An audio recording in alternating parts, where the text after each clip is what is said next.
طبعا يا جماعه احنا سوينا الجرس زي ما حضراتكم شايفين اهو. جرس طالعه رهيبه، الريحه مش هقول لكم يعني حكايه. السلام عليكم ورحمه الله وبركاته. ازيكم يا جماعه الخير؟ عاملين ايه؟ يا رب تكونوا بخير وصحه وسلامه.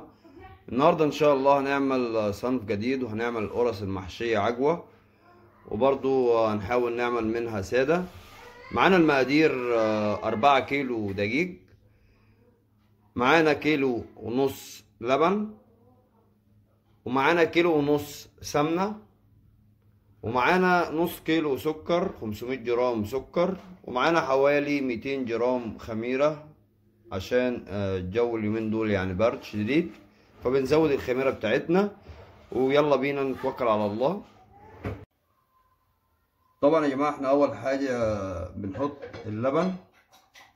معانا كيلو ونص لبن. بسم الله.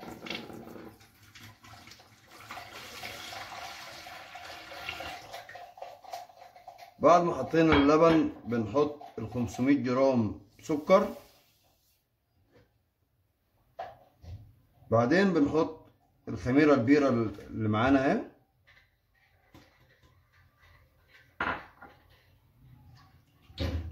بعدين بندوب اللبن مع السكر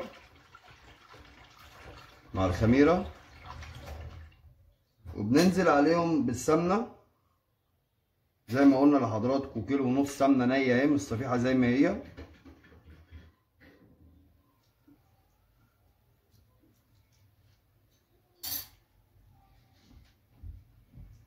بعدين نرجع ندوب تاني المقادير كلها مع بعضها اهي بايديكي كده. طبعا دي جرس لبيتي يعني، بعجن بايدي عادي، مش لابس جوانت او كلافز. طبعا الايد افضل في العجين، لو لابسه جوانت ولا حاجه بنقطع منك وبتبهدل وبهدل ايدك. بعدين بننزل بالاربعة كيلو دقيق اهو. طبعا انا بلم الدقيق مع المون بتاعتي، بعد كده هعجن على الرخامه. يعني عايز اي طبق بس يلم معايا العجين اهو. اول بس ما المهم مع بعض هنزل العجين على الرخامه واخدم العجين. طبعا الشغل عادي خالص اهو، سهل جدا في مطبخك، وهتقدري تعملي جرس لعيالك اهو، وهتطلع ان شاء الله كمان احسن قرص زي بتاعت الفران بالظبط. طبعا اللي هتعمل كمية اكبر يبقى عندها طبق اكبر.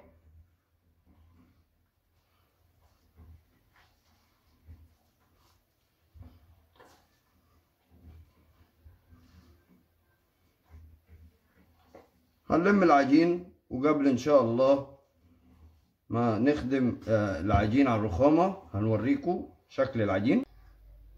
طبعا يا جماعة نقلت العجين في طبق اوسع عشان املك العجين كويس زي ما حضراتكم شايفين اهو. نفضل نخدم في العجين اهو. طبعا كده كده هنزله على الرخامة واخد تاني على الرخامة.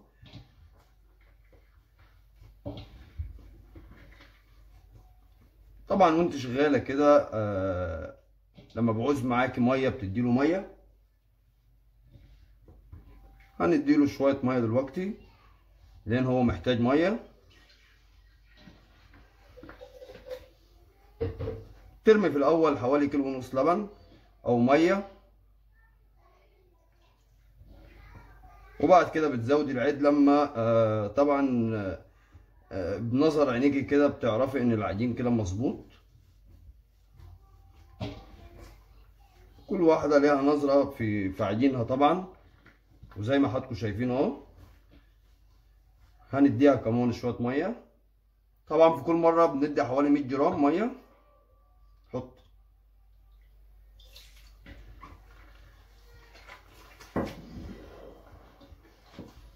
كده، احنا مش هنعوز ان شاء الله مية تاني. نفضل نقطع في العجين كده. طبعا دي اسمه خدمة عجين اهو. لحد لما يمسك نفسه.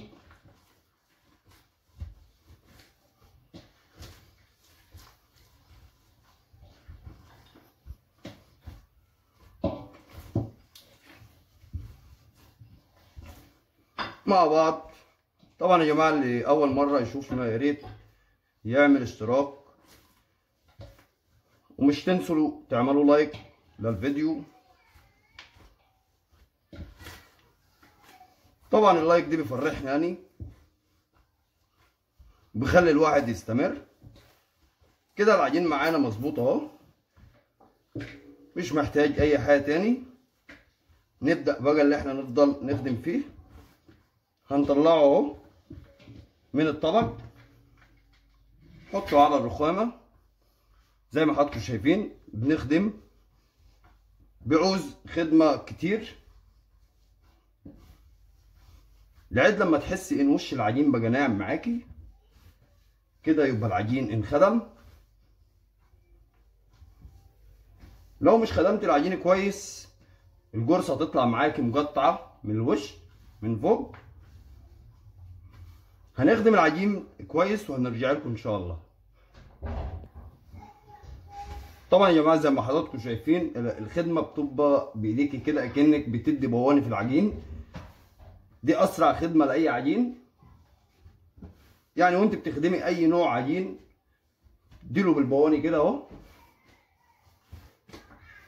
قطعيه بايديك اهو. كده احنا يعتبر على وشك خلاص خدمنا العجين.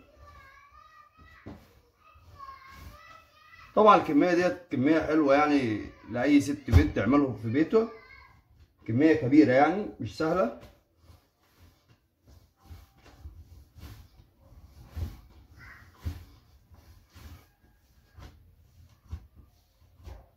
اهم حاجه في العجين الخدمه طبعا بتاعته، لازم تفضلي تخدمي كده.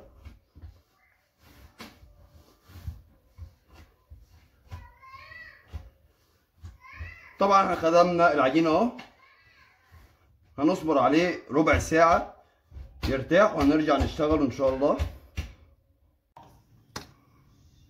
طبعا يا جماعه زي ما حضراتكم شايفين بعد ما عجننا العجين نقسط تقسيطه، لا هي صغيره ولا هي كبيره، متوسطه اهي. تبقى الوزن التقسيطه حوالي مثلا 30 جرام اهي. طبعا اهم حاجه الحشو، ازاي تحشي. طبعا العجوه بتاعتنا احنا مجهزينها اهي، سيحناها على النار.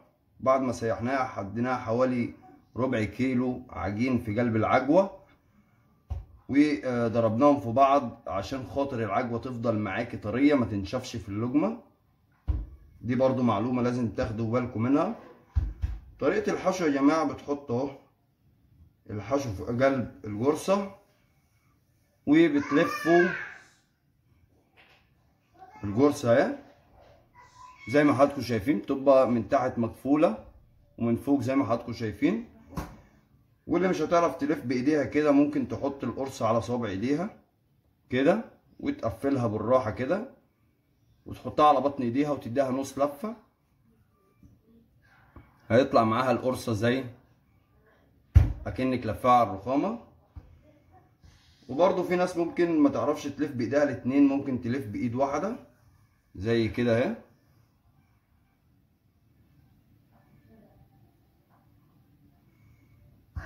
طبعا انا شيف مخبوزات واخد على الحشو بتاع القرص فسريع فيها يعني، لان احنا بنعمل كميات كبيره وزي ما حضراتكم شايفين اهو.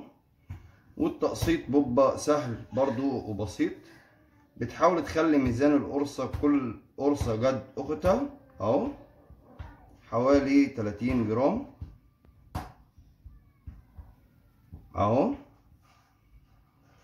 طبعا عشان ما نطولش عليكم الفيديو هنحشي القرص وبعد كده هنوريكم، بس هنعرفكم ازاي احنا بنرص في الصواني. طبعا الصينيه اهي يا جماعه، يعني بتحطي مسافه بين كل قرصه والتانيه اهي عشان انت لسه بتريحيها بتبطيها يعني. فان شاء الله بامر الله اهو لازم يبقى في مسافة زي ما حضراتكم شايفين كده، لان احنا لسه بنريح القرصة دي وسع القرصة زي ما حضراتكم شايفين. وبرضو بتديها علامة من النص بسكينة بمقطع بأي حاجة. طبعا هنوريكم دلوقتي، هنريح مع بعض الصينية اللي احنا عملناها. بعد كده انا هكمل الكمية بتاعتي وهنوريكم الشغل في الاخر عشان ما نطولش مدة الفيديو. عايزين نقصر المدة على قد ما نقدر اهو. وهنجيب سكينة وهنوريكم.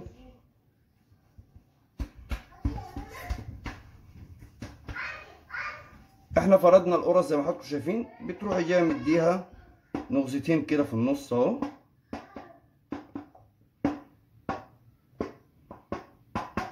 وبتسيبيها تخمر براحتها. ولما تخمر بامر الله هنوريها لكم برضو. وما تنسوش تعملوا لايك ومتابعه. واحمد ابني قال لكم ومتابعه، طبعا لسه جديد. ويعملوا ايه يا احمد؟ واعملوا لايك لبابا. طبعا الكل عارف هيعمل ايه. طالما احمد قال الكل يعمل متابعه يبقى لازم اجباري الكل يعمل متابعه. خليكم معانا، احنا هنخلص العجين براحتنا وهنوريكم الصواني كلها ان شاء الله قبل ما تخمر، وهنوريها لكم بعد الخمير. واهم حاجه يا جماعه، انتوا شفتوا معانا طريقه العجوه وقلنا على ملحوظه فيها انك بتحطي حوالي ربع كيلو عجين مع العجوه في التسييح عشان خاطر اللقمه تفضل زي ما هي، العجوه مش تنشف فيها. ووريناكم طريقه التقسيط واللف والعجين. خليكم معانا ان شاء الله، هنخلص وهنوريكم الصواني قبل ما تخمر العجين.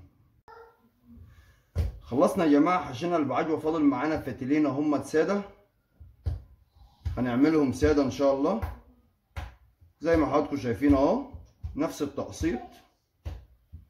طبعا انت في بيتك وفي مطبخك بتشتغلي بمزاج، بتشتغلي براحتك يعني. بتلف اهو اللف اهو زي ما شرحنا لحضراتكم، يعني اللي مش عارف يلف على الرخامه ممكن يلف اهو بايديه اهي برضو، وممكن تلف بايد واحده برضو اهي. فاحنا هنلف الباقي دوت ساده. طبعا اللي عايزه تحشي الباقي ملبن تحشيه، عايزه تعمله ساده تعمله براحتك يعني، دي حسب الرغبه. لو حسيتي ان في قرصه بين ايديكي كده صغيره ممكن تاخدي حته زي كده مثلا اهو، تكبريها سنه. لازم يكون شغلك مظبوط اهو. طبعا احنا عملنا اللي بعجوه كله هنوريه لكم حالا يعني ان شاء الله. اول ما يخمر هنوريه لكم قبل ما نسوي. طبعا بيستوي على درجه حراره 180. طبعا ما تنسوش تعملوا لايك يا جماعه، ويا ريت يعني بعد اذن حضراتكم تعملوا لايك رجاء يعني عشان نستمر ان شاء الله. دي اهو، ولما تيجي تبطيها بتبطيها بصوابعك اهي، تبقى القرصه اهي زي ما حضراتكم شايفين نفس الوسع اهو. لسه بتخمر وتكبر، وطبعا حضراتكم هتشوفوها. بنحطها في صاجات او صواني زي ما ورينا حضراتكم، وان شاء الله اول ما يخمر هنوريه لكم. طبعا يا جماعه زي ما حضراتكم شايفين اهو، احنا مستنظرين العجين يخمر. طلع معانا ال4 كيلو الكميه ديت. طبعا 4 كيلو كتير، كميه حلوه يعني. زي ما حضراتكم شايفين انا بجيت ارص في اي حاجه، مش هقعد تلاقي الصواني في البيت. بجيت ارص على ورق زبده، ولما يخمر هنجله. فان شاء الله بامر الله لما يخمر هنوريه لكم قبل ما يستوي يعني. هو في حدود هنسيبه في حدود هنغطيه في الجو دوت في حدود ساعه كده. وبرضو بعد ما يخمر لازم نوريه لكم قبل ما نسويه. وزي ما قلنا لحضراتكم بيستوي على درجة حرارة 180. طبعا احنا عملنا سادة وعملنا بعجوة، اللي حضراتكم شايفينه ده بالعجوة متنغز اهو. طبعا يا جماعة اللي ما دسش اشتراك للقناة، يا ريت يشترك في القناة عشان يوصلوا كل ما هو جديد، واعمل لايك، واستنونا ان شاء الله بأمر الله اول ما يخمر هنصور لكم. طبعا يا جماعة زي ما حضراتكم شايفين الجرس معانا خمرت اهي، ده كده الخمير بتاعها مظبوط. هنبدأ اللي احنا نسويه على درجة حرارة 180. جرب الكاميرا كده شوية نشوف القرص اهو زي ما حضراتكم شايفين. هنسوي وهنوريكم ان شاء الله بعد التسوية بأمر الله اهو.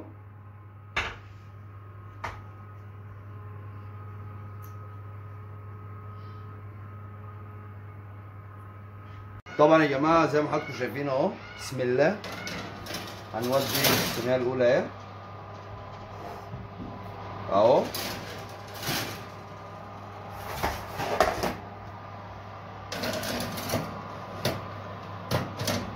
بعد كده هنقفل نسويهم اهو،